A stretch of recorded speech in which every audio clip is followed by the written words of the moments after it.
माझ्या प्रिय विद्यार्थी मित्रांनो, सर्वांना सप्रेम नमस्कार. सर्वांचं आपल्या युट्यूब चॅनलवर सहर्ष स्वागत आहे. मुलांनो, आपल्याला सांख्यिकी या नवीन प्रकरणास या व्हिडिओमध्ये सुरुवात करायची आहे. यामधील सराव संच 11.1 मधील पहिले 2 गणित आपल्याला या व्हिडिओमध्ये घ्यायचे आहेत बेटा. तर हे गणित घेण्याच्या अगोदर तुम्हा सर्व विद्यार्थी मित्रांना विनंती आहे की आपण जर या चॅनलवर अजूनही नवीन असाल तर सर्वांनी आपल्या चॅनलला सबस्क्राईब करावं व बेलचं बटन क्लिक करावं, जेणेकरून मी पाठवलेल्या प्रत्येक व्हिडिओची नोटिफिकेशन तुम्हाला सर्वात अगोदर मिळेल व तुम्ही व मी मिळून गणित या विषयाचा चांगल्या प्रकारे अभ्यास करू शकू. मुलांनो, तर इथं या ठिकाणी काय सांगितलं बेटा, इयत्ता 8वी मधील 30 विद्यार्थ्यांपैकी प्रत्येकाने लावलेल्या रोपांची संख्या खालील वारंवारता सारणीत दिली आहे. यावरून प्रत्येकाने लावलेल्या रोपांचा मध्य काढण्यासाठी खालील चौकटी पूर्ण करा. आता इथं एक सारणी दिलेली आहे मुलांनो. या सारणीमध्ये काय केलेलं आहे, 30 विद्यार्थ्यांनी प्रत्येकाने लावलेल्या रोपांची संख्या वारंवारता सारणीमध्ये दिलेली आहे. 30 विद्यार्थी आहेत 8व्या वर्गामध्ये आणि त्या प्रत्येक विद्यार्थ्याने लावलेल्या रोपांची संख्या दिली आहे वारंवारता सारणीमध्ये. यावरून प्रत्येकाने लावलेल्या रोपांचा मध्य काढायचा आहे. मध्य काढण्यासाठी काय करावं होतं बेटा, तर हे एकूण जी सामग्री दिलेली आहे या सामग्रींची बेरीज करायची असते आणि एकूण प्राप्तांकाने काय करायचं असते, त्याला भागायचं असते. हे आपण सहज कोणताही मध्य काढताना या पद्धतीने करतो. कसं, सर्व प्राप्तांकाची बेरीज भागिले एकूण प्राप्तांकांची संख्या. अशा प्रकारे आपल्याला कोणत्याही सामग्रीचं म्हणजे सरासरी काढता येते. सरासरीलाच या सांख्यिकीच्या भाषेमध्ये मध्य असं म्हणत असतात आणि ते एक्स बार या पद्धतीने दाखवतात बेटा. याला बार म्हणतात आणि हा एक्स बार न मध्य दाखवला जात असतो, हे समजून घ्या. मग आता इथं रोपांची संख्या सांगितली. रोपांची संख्या म्हणजेच प्राप्तांक म्हणजेच हे एक्स आय ला दाखवलेले असते. आणि हे रोपांची संख्या समजा एक रोप लावणाऱ्या विद्यार्थ्यांची संख्या किती आहे बाबा, तर एक रोप लावणाऱ्या विद्यार्थ्यांची संख्या 4 आहे. म्हणजेच या 4 विद्यार्थ्यांनी 4 गुणिले 1 म्हणजेच 4 रोप लावले. म्हणजेच एफ आय चा आणि एक्स आय चा गुणाकार. वारंवारता म्हणजेच ही रोपांची संख्या. रोपांची संख्या जी आहे ते जास्तीत जास्त किती विद्यार्थ्यांनी लावलेली आहे, म्हणजे विद्यार्थ्यांची संख्या. वारंवारता म्हणजे विद्यार्थी संख्या. आता ही विद्यार्थी लावले 4 विद्यार्थ्यांनी एक रोप लावलेलं आहे. म्हणजे 4 विद्यार्थ्यांनी मिळून एफ आय गुणिले एक्स आय किती रोप लावलेत, 4 गुणिले 1 4 रोप लावलेत. या दोघांचा गुणाकार असतो या एफ आय गुणिले एक्स आय मध्ये. काही वेगळं नसतं बेटा, अतिशय सोपं आहे, सहज आपल्याला करता येईल. मग दुसरी बाब आहे, रोपांची संख्या किती आहे, एक्स आय 2 आहे आणि विद्यार्थी संख्या म्हणजेच एफ आय म्हणजेच वारंवारता म्हणजेच फ्रिक्वेन्सी म्हणजेच वारंवारता ही किती आहे बेटा, 6 आहे. मग 6 गुणिले 2 किती होते बेटा, एफ आय गुणिले एक्स आय. 6 गुणिले 2 12 होते. मग इथं आपण 12 लिहू शकतो. मग इथं एफ आय गुणिले एक्स आय, एफ आय आहे 12 आणि एक्स आय आहे 3. 12 गुणिले 3 12 1 12 12 2 24 12 3 36 होते बेटा. 36 लिहू शकतो आपण या ठिकाणी. आणि नंतर शेवटी विद्यार्थी संख्या एफ आय किती आहे, 8 आहे. काय, 4 रोप लावणाऱ्या विद्यार्थ्यांची संख्या किती आहे बेटा, 8 आहे. मग 8 चोक 32 होते मुलांनो, 8 चोक 32. आता हे एन म्हणजेच काय, एकूण विद्यार्थी संख्या. विद्यार्थी संख्यांची ह्या बेरीज, नंबर ऑफ स्टुडंट्स. एन म्हणजेच कोणताही नंबर, जी सामग्री दिली आहे त्या सामग्रीतील एकूण प्राप्तांकाचा संख्या म्हणजेच हे एन असते, हे लक्षामध्ये ठेवा बेटा. आता 6 आणि 4 10, 10 आणि 12 22, 22 आणि 8 30 होतात. किंवा मग तुम्हाला अशी बेरीज करायची असेल तर 8 2 10, 10 16 16 4 20 ला 0 4 ला 2 2 1 3 असंही करू शकतो. मग आता या सर्वांची बेरीज एफ आय एक्स आय ची, sum of f i x i याला म्हणतात sum of f i x i किंवा सिग्मा सुद्धा याचं वाचन केलं जात असते. सिग्मा म्हणजे त्या सर्वांची बेरीज असते बेटा. आणि याचा आपण सम म्हणजेच बेरीज, समचा अर्थ सुद्धा बेरीज होतो. याला आपण sum of f i x i असंही म्हणू शकतो किंवा sigma f i x i असंही म्हणू शकतो. मग 4 आणि 2 6, 6 6 12, 12 आणि 2 14 ला 4, 4 ला 1, 1 आणि 2 2 आणि 3 5, 5 आणि 3 8, 84 झाले बेटा. झाले का बघा बरं. 4 आणि 2 6, 6 6 12, 12 आणि 2 14 ला 4, 4 ला 1, 1 आणि 2 2 आणि 3 5, 5 आणि 3 8, 84 झालेलं आहे. म्हणजेच आता मध्य काढण्यासाठीचं हे सूत्र लक्षामध्ये ठेवायचं बेटा. मध्य म्हणजेच एक्स बार बरोबर आहे sum of f i x i. Sum of f i गुणिले एक्स आय. एफ आय गुणिले एक्स आय आहे ते, किंवा sum of f i x i असंही लिहू शकतो आपण. Sum of f i x i, f i गुणिले एक्स आय आहे, समजून घ्या. डबल एक्स कसा म्हणता तुम्ही, गुणिले एक्स आय असं करूयात आपण म्हटल्यास. म्हणजेच एफ आय एक्स आय ची सगळी बेरीज किती आहे मुलांना या ठिकाणी, बेरीज sum of f i x i upon n म्हणजेच भागिले एन. अशा प्रकारचं हे सूत्र आहे, sum of f i x i upon n. किंवा मग याला सरळ सरळ सम ऑफ FI/XI लिहून टाकू द्या.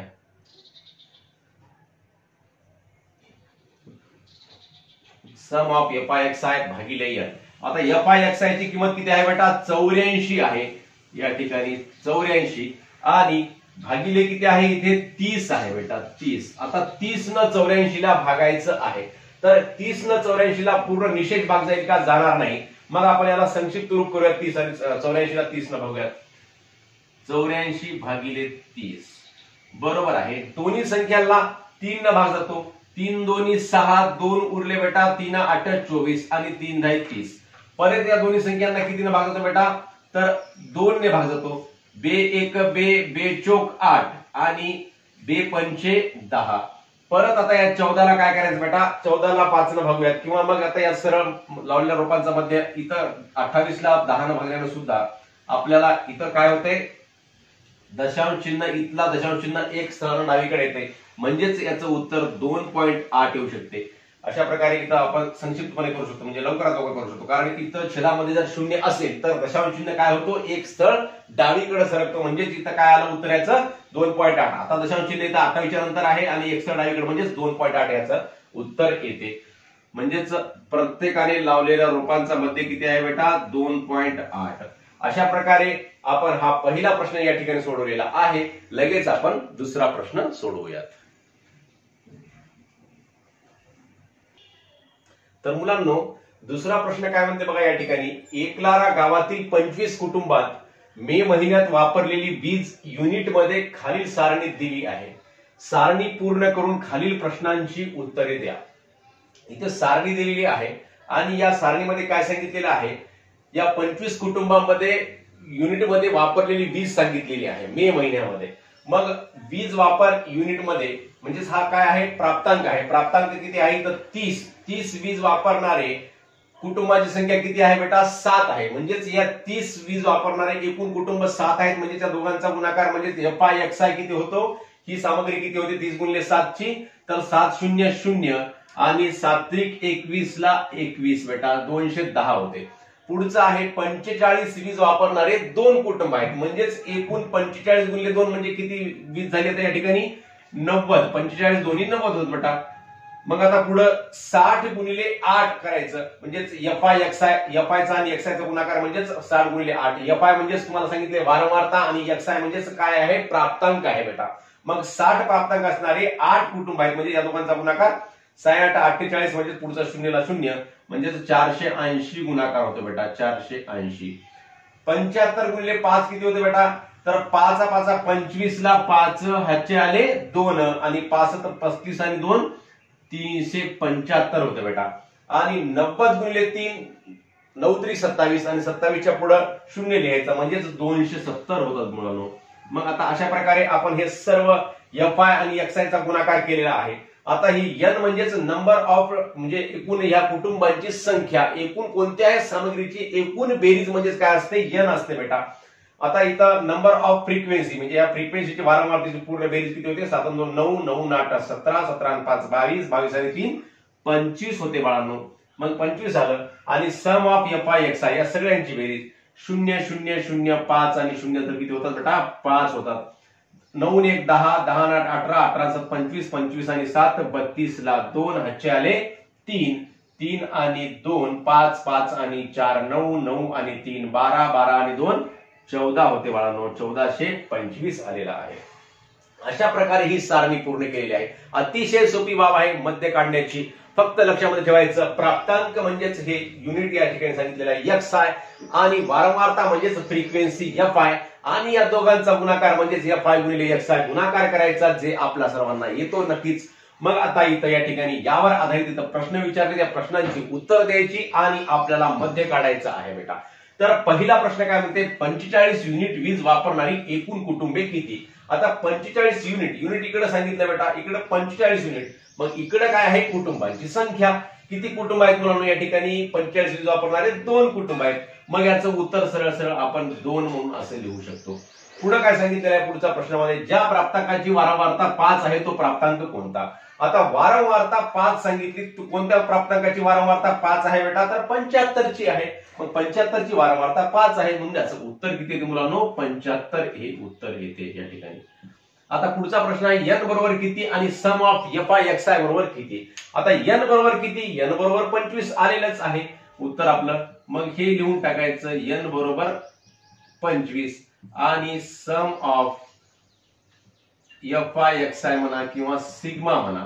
सिग्मा fi किती आहे बेटा? 1425 आहे म्हणजेच 1425. आता पुढे काय म्हणते बेटा, यावरून मे महिन्यात प्रत्येक कुटुंबाने वापरलेल्या विजेचा मध्य काढा. विजेचा मध्य कोणत्याही बाबीचा मध्य म्हणजे सूत्र काय मुलांनो? तर सूत्र लिहून टाकायचं, मध्य मध्य म्हणजेच x बार बरोबर आहे सम ऑफ fi गुणिले xi लिहा किंवा fi xi लिहिलं तरी जाते इथल्यासारखं, छेद n. मग सम ऑफ fi xi किती आहे बेटा? 1425 आहे आणि खाली छेदामध्ये n किती आहे मुलांनो? 25 आहे. मग या 25 ने याला भागायचं. अतिशय सोपी बाब आहे. गुणाकार, भागाकार, बेरीज, वजाबाकी हेच तर असते गणितामध्ये, काही अवघड नसते. अतिशय सोपा विषय असतो मुलांनो. फक्त घाबरायचं नाही, व्यवस्थितपणे याला करायचं, याच्याशी मैत्री करायची. सहज तुम्हाला कोणतंही गणित सहजपणे सोडवता येते बेटा. मग आता ह्या 1425 ला 25 न भागायचं आहे म्हणजेच 25 चा पाडा म्हणा किंवा मग पाडा येत नसेल 25 चा तर याला 5 न भागून घेऊयात. 5 न भागूत का आपण? तर भागूयात. 5 5 25 आणि इथं काय होते? 5 2 10 आणि 4 उरले 42 झाले बेटा. 4 उरल्यानंतर इथं 4 मी छोटे का लिहिले या ठिकाणी तुम्हाला कळावं, म्हणजे 4 आणि 2 42. मग 5 8 40 आणि परत 2 उरले मुलांनो. आता झाले 25. 5 5 25. मग आता किती आलं बेटा या ठिकाणी? 285/5. आता 5 न भागल्यानंतर आपला मध्य येते. आता 5 5 5 25 आणि इथं किती उरले मुलांनो? 3 उरले. 35 झाले. 5 7 35. म्हणून मध्य बरोबर आहे, मध्य म्हणजेच x बार बरोबर आहे किती आलं बेटा? 57 हे उत्तर आलेलं आहे. 57. तर आपला मध्य 57 आलेला आहे.